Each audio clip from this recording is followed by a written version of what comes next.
நங்கையின் நாயகி புனித பெரிய நாயகி பாதுகாவலியினுடைய 167வது இந்த பங்கின் விழாவை இந்த தாயினுடைய மக்களாக பிள்ளைகளாக ஒன்றாக இணைந்து நாம் கொண்டாடி கொண்டிருக்கின்றோம். 167வது ஆண்டு தானே?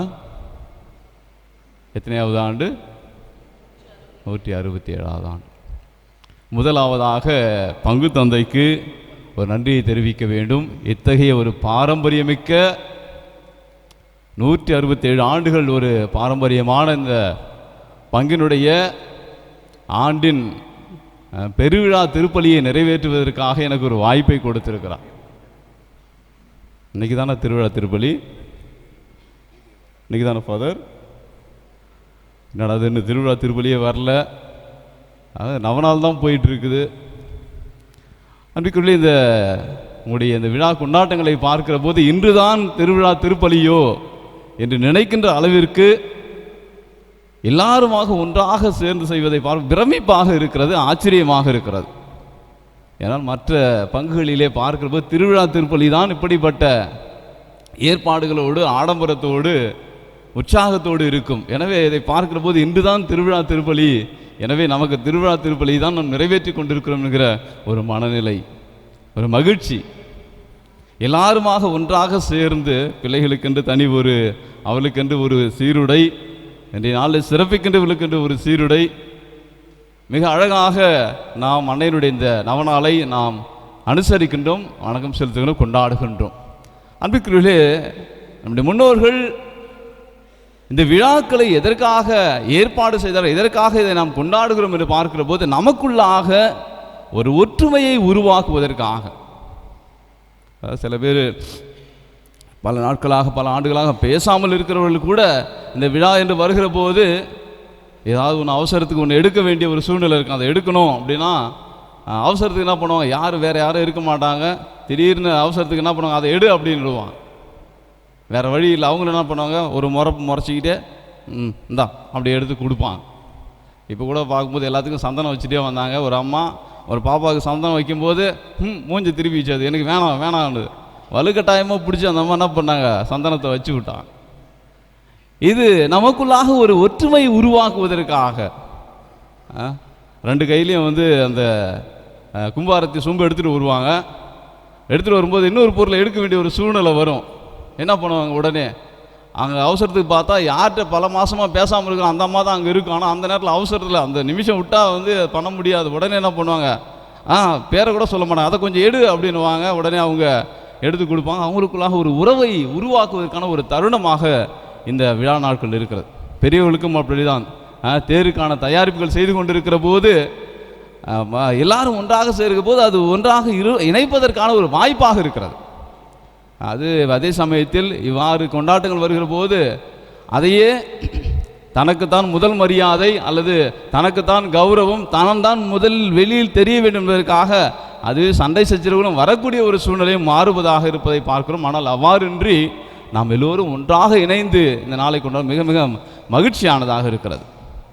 அன்புக்குரிய சகோதர சகோதரிகளே, யாமறிந்த மொழிகளிலேயே தமிழ் மொழி போல் இனிதாவது எங்கும் காணோம் என்கிற பாரதியாரினுடைய அந்த தேன் மொழிகளுக்கு ஏற்ப தமிழ் மொழியிலே இருக்கக்கூடிய ஒரு பழமொழி நாம் அனைவரும் அறிந்த ஒன்று, தாயை போல பிள்ளை நூலை போல சேலை என்று சொல்லுவார்கள். இந்த தாயை போல அவருடைய வாழ்க்கையை போல நம்முடைய வாழ்க்கையும் அமைய வேண்டும் என்பதற்காக இந்த அன்னையினுடைய பண்புகளை ஒவ்வொரு நாளும் எடுத்து அன்னை மரியாள் இறை அன்பின் முன்மாதிரி, அன்னை மரியாள் பிறர் அன்பின் முன்மாதிரி, அன்னை மரியாள் தனி வாழ்வினுடைய முன்மாதிரி, அன்னை மரியாள் குடும்ப வாழ்வின் முன்மாதிரி, இன்றைய நாளிலே அன்னை மரியாள் சீடத்துவ வாழ்வின் முன்மாதிரி என்கிற ஒவ்வொரு நிலைகளிலும் அன்னை மரியாவை முன்மாதிரியாக கொண்டு அந்த நங்கையினுடைய நாயகியினுடைய பிள்ளைகளாக அவரை போல நாம் மாற்றம் பெற வேண்டும், அவரை போல வாழ வேண்டும் என்பதற்காக இந்த விழா நாட்களிலே ஒவ்வொரு நாளும் ஒரு பண்புகளை எடுத்து நாம் தியானித்து வருகின்றோம். அதன் வழியாக நம்முடைய வாழ்க்கையை நாம் உருமாற்றம் செய்து கொண்டு வருகின்றோம். அன்புக்குரிய சகோதர சகோதரிகளே, அன்னை மரியாள் சீடத்துவ வாழ்வினுடைய முன்மாதிரியாக இருக்கிறார் என்பதை இன்றைய நாளில் நாம் தியானிக்கின்றோம். எப்படியாக அன்னை மரியாள் சீடத்துவ வாழ்விற்கு ஒரு எடுத்துக்காட்டாக இருக்கிறார் என்றால், ஒரு சீடன் என்றால் முதலில் குருவை நம்ப வேண்டும். நம்பினால்தான் அந்த குருவினுடைய வார்த்தைகளை கேட்பான். நம்பினால்தான் அந்த குருவினுடைய வார்த்தையின்படி ஒரு சீடன் நடப்பான்.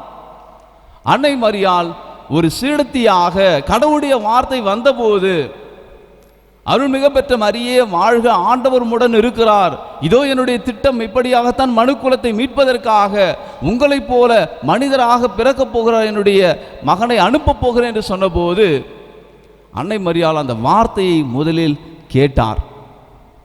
அந்த வார்த்தையை கேட்டதால் தான் அதை அந்த வார்த்தை ஆண்டவருடைய வார்த்தை முழுமையாக நம்பினார். எனவே முதலாவதாக ஒரு சீடருடைய பண்பு என்னவென்றால், குருவின் மீது, கடவுளின் மீது ஆழமான ஒரு நம்பிக்கை வைக்க வேண்டும். ஒரு மடத்திலே, குரு மடத்திலே ஒரு முனிவர் இருக்கிறார். அவருக்கு 2 சீடர்கள் இருக்கிறார்கள். இருவரும் சிறப்பாக செயல்படக்கூடியவர்கள். இந்த முனிவருக்கு வயதாகுகிறது. எனவே தனக்கு பிறகு யார் இந்த மடத்தை, இந்த இடத்தை யார் தலைமை தாங்கி நிர்வகிப்பது என்பதற்காக ஒரு சில போட்டிகளை நிகழ்த்துகிறார்கள். முதல் போட்டி என்னவென்றால், ஒரு அடர்ந்த காடு இருக்கிறது. அந்த காட்டிலே மிகுந்த பல்வேறு விதமான விலங்குகள் எல்லாம், கொடிய விலங்குகள் எல்லாம் இருக்கிறது. அந்த காட்டை கடந்து வர வேண்டும் அவர்கள். நம்முடைய ஊருக்கு பக்கத்தில் கூட வருகிற போது அழகான மலையெல்லாம் இருக்கிறது, நல்ல ரம்மியமான மலைகள் எல்லாம் வருகிற போது பார்த்து கொண்டே வந்தோம். எனவே அப்படிப்பட்ட ஒரு அடர்ந்த ஒரு காட்டை கடந்து வர வேண்டும். அதுதான் முதலாவதான போட்டியாக இருக்கு. 2 சீடர்களுமே அந்த காட்டை, அந்த கொடிய ஒரு விலங்குகள் எல்லாம் இருக்கக்கூடிய அந்த காட்டை கடந்து வந்து விடுகிறார்கள். இரண்டாவது போட்டி என்னவென்றால், அந்த காட்டின் நடுவாக இருக்கக்கூடிய ஒரு மிகப்பெரிய ஒரு காட்டாறு, தண்ணீர் போகிற ஒரு மிகப்பெரிய ஒரு காட்டாறு, அதிலே விஷ பாம்புகளும் மற்ற விஷ கொடிய முதலைகளும் இருக்கக்கூடிய அந்த காட்டாற்றை கடந்து வர வேண்டும், நீந்தி வர வேண்டும். 2 சீடர்களுமே என்ன செய்கிறார்கள், அந்த காட்டாற்றை அவர்கள் கடந்து வந்து விடுகிறார்கள். மூன்றாவதாக ஒரு செங்குத்தான பாறையிலிருந்து அவர்கள் கீழே இறங்க வேண்டும். இது மூன்றாவதான போட்டியாக இருக்கிறது. யார் இந்த தலைவருக்கு அடுத்தபடியாக, இந்த முனிவருக்கு அடுத்தபடியாக இந்த இடத்தை நிர்வகிப்பது, இந்த இடத்தை அவர்கள் வழி நடத்துவது என்பதற்காக அந்த போட்டியை நடத்துகிறார்கள். மூன்றாவது போட்டி, அந்த செங்குத்து பாறையிலிருந்து அவர்கள் கீழே இறங்கி வர வேண்டும். அந்த பாறையிலிருந்து இருவருமே இறங்கி வருகிறார்கள். இதுவரையில் நடந்த எல்லா போட்டிகளிலுமே இருவருமே வெற்றி பெற்று விட்டார்கள், இருவருமே அதை முறியடித்து விட்டார்கள். இந்த மூன்றாவது போட்டியிலும் அவர்கள் இருவருமே கலந்து கொண்டிருக்கிறார்கள். அவ்வாறு கலந்து கொண்டு வருகிற போது, இந்த மலையிலிருந்து, அந்த பாறையிலிருந்து இறங்கி வருகிற போது அவர்களுக்கு கீழே அந்த அதால ஒரு பாதாளம் இருக்கிறது. அவர்கள் கிட்ட இறங்கி வருகிற போது, அருகே வருகிற போது அவர்கள் பார்க்கிறார்கள், அங்கே ஒரு மிகப்பெரிய ஒரு மலை பாம்பானது தரையில் படுத்திருக்கிறது. நமக்கெல்லாம் சாதாரண ஒரு சின்ன பாம்பு என்றாலே மிகுந்த ஒரு பயம், ஒரு அச்சம் ஏற்படும். ஒரு மிகப்பெரிய ஒரு மலை பாம்பு அங்கே கீழே இருக்கிறது. எனவே அதை பார்த்த ஒரு சீடன் சொல்கிறான், இல்லை இல்லை, என்னால் இதற்கு மேல் இறங்க இயலாது, நான் ஒருபோதும் இதற்கு மேல் நான் இறங்க இயலாது. ஆனால் மேலிருந்து குருவினிட குரல் கேட்கிறது, யார் இறங்குகிறார்களோ அவர்கள் தான் வெற்றி பெற்றவர்களாக இருப்பார்கள். இந்த ஒரு சீடன் மிகுந்த அச்சத்தோடு பயத்தோடு அவன், இல்லை நான் இறங்க மாட்டேன் என்று ஏறி வந்து விடுகிறான். ஆனால் மற்றொரு சீடன் அந்த அச்சத்தை எல்லாம் போக்கி, அவனுக்கு இருக்கக்கூடிய பயத்தை எல்லாம் விடுத்து, மேலிருந்து ஒரு குரல் கேட்கிறது, யார் இறங்குகிறார்களோ அவர்கள்தான் இந்த இடத்தினுடைய தலைமை முனிவராக இருக்க முடியும், அதிபராக இருக்க முடியும் என்பதை அவன் ஏற்று உணர்கின்றான். எனவே அவன் என்ன செய்கிறான், தன்னுடைய உயிரையும் பொருட்படுத்தாது கீழே இறங்குகிறான்.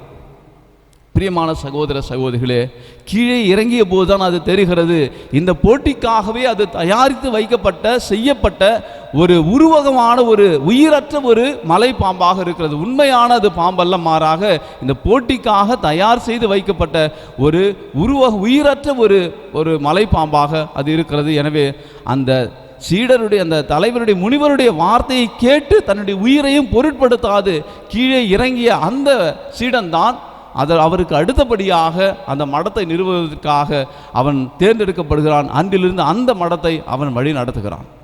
இயேசுவில் பிரியமான சகோதர சகோதரிகளே, அந்த முனிவருடைய வார்த்தையை கேட்டு அதை நம்பினான். யார் இறங்குகிறார்களோ அவர்கள் தான் இதற்கு வெற்றி பெற்றவர்களாக இருக்க முடியும் என்கிற அந்த வார்த்தையை அவன் நம்பினான். தன்னுடைய உயிரையும் பொருட்படுத்தாது அவன் அதனை செயல்படுத்தினான். கடவுளுடைய வார்த்தை வந்தபோது, அன்னை மரியாளிடம் வந்தபோது, அப்படிப்பட்ட ஒரு இக்கட்டான ஒரு சூழ்நிலை, ஒரு துன்பமான ஒரு சூழ்நிலை, எப்படி இதை ஏற்றுக்கொள்வது? ஆகட்டும் என்று அன்னை மரியாள் ஒரு வார்த்தையில் பதில் கொடுத்தார். ஆனால் அது அவ்வளவு சுலபமான வார்த்தையா? கன்னி ஒருவர் கருத்தாங்கி தன்னுடைய மகனை பெற்றெடுக்க வேண்டும், அவருக்கு இயேசு என்று பெயரிட வேண்டும் என்று சொல்லப்பட்ட அந்த வார்த்தை வந்தபோது அன்னை மரியாளுக்கு ஏராளமான சவால்கள் இருந்தது. ஆனால் அதையெல்லாம் அன்னை மரியாள் முறியடித்து, இதோ ஆண்டவருடைய அடிமை, உம்முடைய சித்தத்தின்படி எனக்கு ஆகட்டும் என்று சொன்னது. அவர் அந்த கடவுளுடைய வார்த்தையிலே நம்பிக்கை வைத்தார். அந்த வார்த்தையிலிருந்து அவர் நம்பிக்கை வைத்ததன் காரணமாக அதை செயல்படுத்தினார். அன்புக்குரிய சகோதர சகோதரிகளே, அன்னை மரியாள் கடவுளுடைய வார்த்தையை நம்பி அவருக்கு ஆம் என்று கூறி அந்த விசேடத்துவ வாழ்வினுடைய முதற் சாட்சியாக நமக்கு முன்மாதிரியாக இருக்கின்றார். இதே போன்று இன்றைய நற்செய்தியிலே நாம் வாசி கேட்டோம். ஆம் என்று சொன்னது முதல், இதோ ஆண்டவருடைய அடிமை என்று தன்னுடைய வாக்குறுதியை கொடுத்தது முதல் ஒருபோதும் சிறிதும் அதிலிருந்து மாறாதவராக அன்னை மரியாள் இருக்கின்றார்.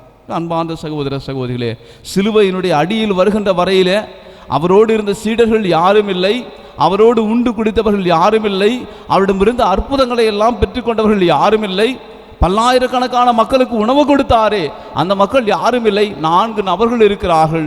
அந்த 4 நபர்களிலே அன்னை மரியாவும் ஒருவராக.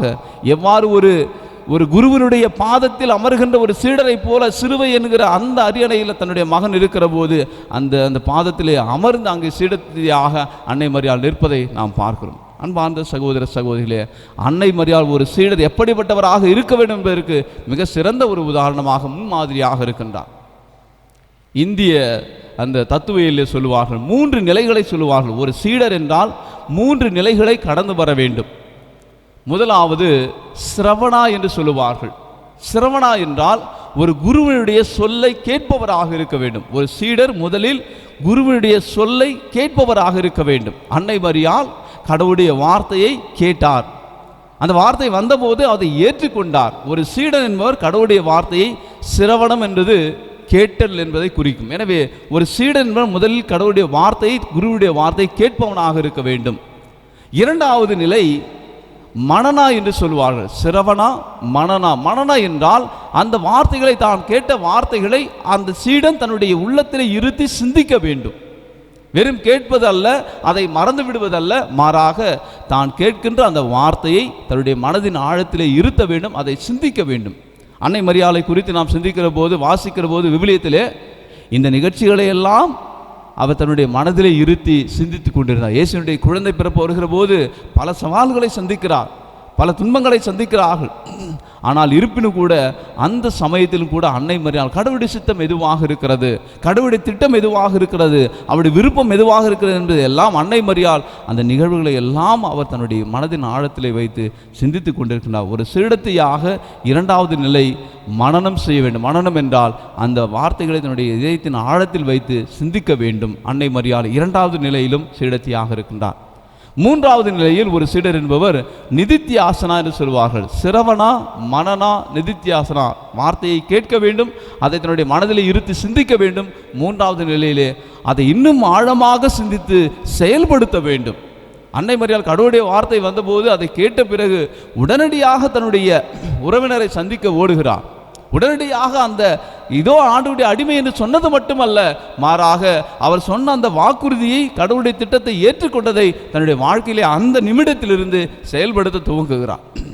சூசைப்பரோடு அந்த பெத்லகேமுக்கு செல்வதாக இருக்கட்டும், ஆண்டவர் இயேசுவை காப்பாற்றுவதற்காக இரவோடு இரவாக பயணித்த நிகழ்வாக இருக்கட்டும், எல்லா சமயங்களிலும் கடவுளுடைய திட்டத்தை கேட்டதை, தியானித்ததை அவர் செயல்படுத்தியதை நாம் பார்க்கிறோம். எனவே ஒரு சீடன் என்பவன் முதலில் குருவுடைய வார்த்தைகளை கேட்க வேண்டும், அதை தன்னுடைய மனதிலே வைத்து தியானிக்க வேண்டும், அதை செயல்படுத்த வேண்டும். இந்த 3 நிலைகளிலும் அன்னை மரியாள் ஒரு சீடத்தியாக இருக்கின்றார். பிரியமான சகோதர சகோதரிகளே, நாமும் இறை வார்த்தையை அன்னை மரியாளை போன்று நாமும் அனுதினமும் கேட்கின்றோம். குறிப்பாக அந்த நவநாட்களில் நாம் நிறைய இறை வார்த்தைகளை நாம் கேட்கின்றோம், மறையுறைகளை நாம் கேட்கின்றோம். அந்த வார்த்தைகளை கேட்பது மட்டுமல்ல, அந்த வார்த்தைகளை நம்முடைய இதயத்திலே நாம் வைக்க வேண்டும்.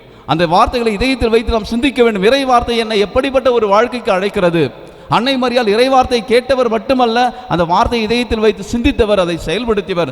நானும் அந்த தாயினுடைய பிள்ளையாக இருக்கிறேன், அவருடைய அரவணைப்பில் இருக்கிறேன், அவருடைய ஆசீர்வாதத்தை பெறுகிறேன். அந்த தாயை போல இறை வார்த்தையை நான் கேட்கிற போதெல்லாம் இந்த இறை வார்த்தை வெறும் கேட்பதற்காக மட்டுமல்ல, மாறாக இந்த இறை வார்த்தை என்னை அதை ஆழமாக சிந்திப்பதற்கு அழைப்பு எடுக்கிறது. அதை ஒவ்வொரு நாளும் என்னுடைய வாழ்க்கையில் நான் செயலாக மாற்றுவதற்காக எனக்கு அறிவிக்கப்படுகிறது என்பதை உணர்ந்து அன்னை மரியாளை போல நாமும் ஒவ்வொரு நாளும் ஆண்டவர் இயேசுவினுடைய சீடர்களாக இறை வார்த்தை கேட்பவர்களாக, தியானிப்பவர்களாக, அதை நம்முடைய வாழ்க்கையிலே கடைபிடிப்பவர்களாக வாழ ஆண்டவரிடத்திலே தொடர்ந்து மன்றாடுவோம். ஆமீன்.